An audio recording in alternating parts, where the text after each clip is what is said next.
بسم اللہ الرحمن الرحیم صلی اللہ علی النبی الامی و آلہ صلی اللہ علیہ وسلم صلاۃ و سلام علیک یا رسول اللہ۔ ناظرین و سامعین، ہم نے حضرت امام اعظم، امام الفقہاء، امام العلماء، حضرت امام اعظم ابو حنیفہ نعمان بن ثابت بن نعمان رضی اللہ تعالی عنہم آپ کا ذکر خیر شروع کیا تھا۔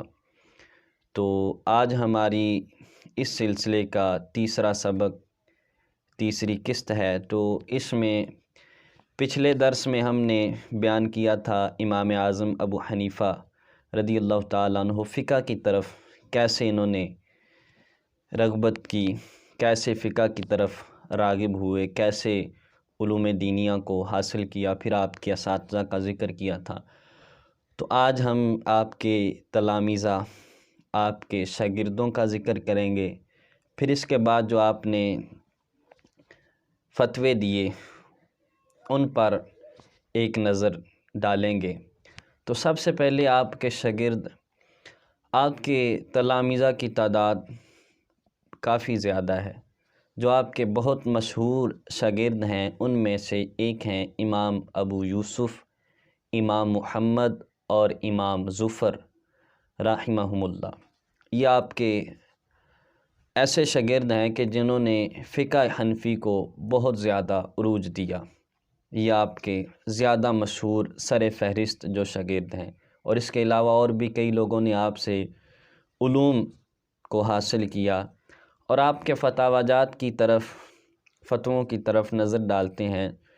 تو ایک مرتبہ امام اعظم ابو حنیفہ کا مبارک دور تھا، مبارک زمانہ تھا۔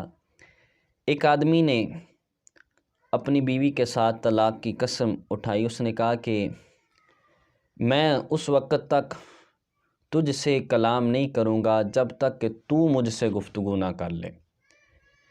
بیوی نے بھی جواباً کہا کہ میں اس وقت تک تجھ سے کلام نہیں کروں گی جب تک کہ تو مجھ سے گفتگو نہ کر لے، تو مجھ سے بات نہ کر لے۔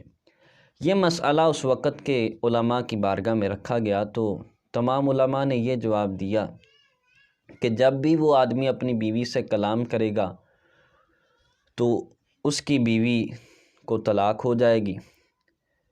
یہ مسئلہ جب امام اعظم حضرت امام ابو حنیفہ نعمان بن ثابت بن نعمان رضی اللہ تعالی عنہم کی بارگاہ میں آیا تو آپ نے اس آدمی کو کہا کہ جاؤ اپنی بیوی سے گفتگو کرو، طلاق واقع نہیں ہوئی۔ جب اس مسئلے کے بارے میں حضرت امام سفیان ثوری رضی اللہ تعالیٰ عنہ کو معلوم ہوا تو وہ غصے میں آ گئے۔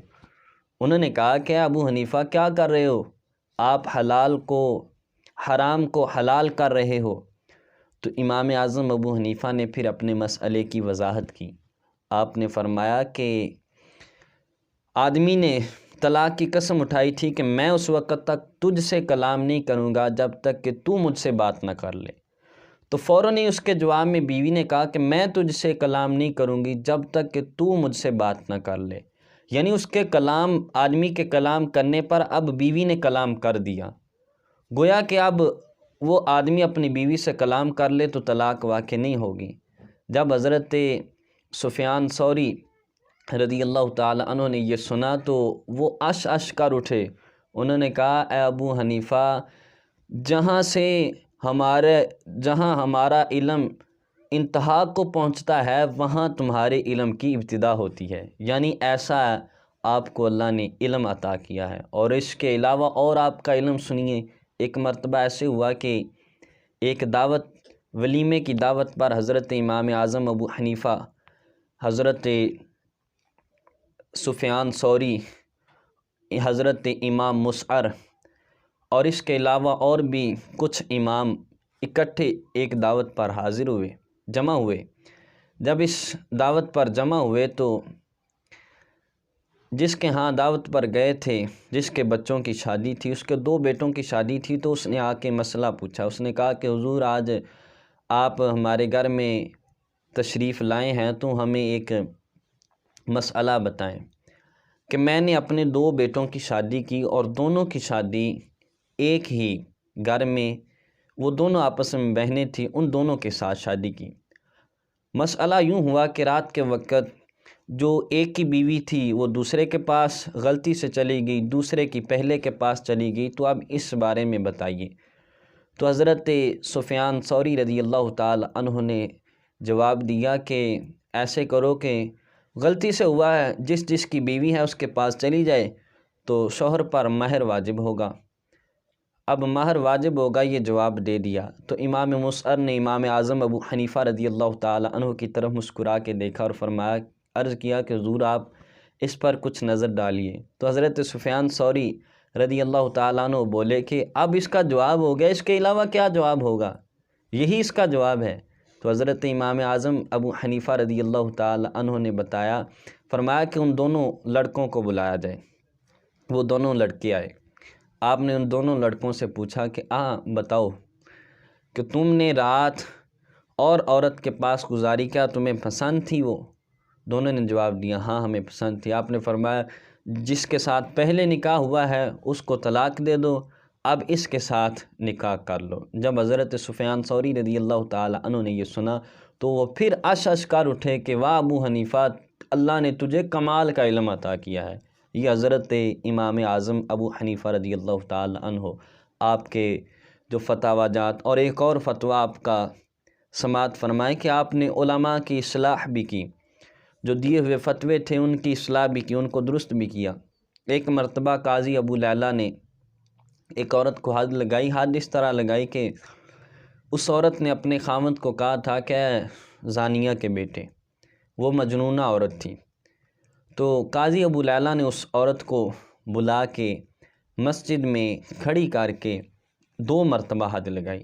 جب 2 مرتبہ حد لگائی، یہ مسئلہ امام اعظم ابو حنیفہ کی بارگاہ میں آیا تو آپ نے فرمایا کہ قاضی ابو لیلہ نے اس مسئلے میں 6 غلطیاں کی ہیں۔ آپ نے فرمایا 6 غلطیاں کی ہیں اس مسئلے میں۔ پہلی اس نے غلطی یہ کی ہے کہ ایک مجنونہ عورت پر حد لگائی، حالانکہ مجنونہ عورت پر حد نہیں لگائی جاتی، حد ساکت ہو جاتی ہے۔ دوسری اس قاضی نے یہ غلطی کی ہے کہ اس نے مسجد میں حد لگائی ہے، مسجد حد لگانے کی جگہ نہیں ہے۔ تیسری اس قاضی نے یہ غلطی کی ہے کہ عورت کو کھڑی کر کے حد لگائی ہے، حالانکہ عورت کو کھڑی کر کے حد نہیں لگائی جاتی، بٹھا کے حد لگائی جاتی ہے۔ اور چوتھی اس قاضی نے یہ غلطی کی ہے کہ 2 مرتبہ اس عورت کو حد لگائی ہے، اکٹھی لگاتار، حالانکہ حدیں اگر 2 ہوں تو ایک حد جب لگا دی جائے اس کے زخم درست ہو جائیں، اس کے بعد دوسری حد لگائی جاتی ہے۔ یہ چوتھی غلطی کی۔ اور 5ویں غلطی جو اس قاضی نے کی ہے، قاضی ابو لیلہ نے کی ہے، وہ اس نے یہ غلطی کی ہے کہ اس کے خاوند نے یہ مسئلہ قاضی کی بارگاہ میں رکھا ہی نہیں ہے، قاضی کو آ کے بتایا ہی نہیں ہے، تو قاضی نے یہ خود ہی اس پر الزام لگا دیا، یہ خود ہی اس پر 2 مرتبہ حد لگا دی ہے۔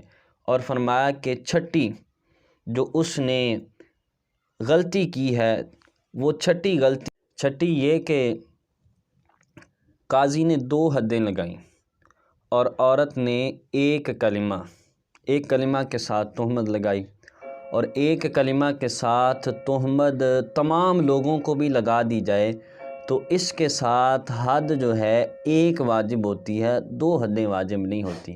تو یہ امام اعظم ابو حنیفہ نے اس قاضی کے حد لگانے پر 6 غلطیاں نکالیں۔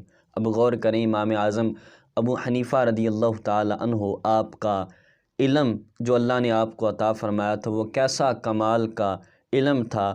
تو یہ آج کا ہمارا تیسری قسط ہے، تو اس کے بعد ہم انشاءاللہ چوتھی قسط میں آپ کی سیرت یہ بیان کریں گے۔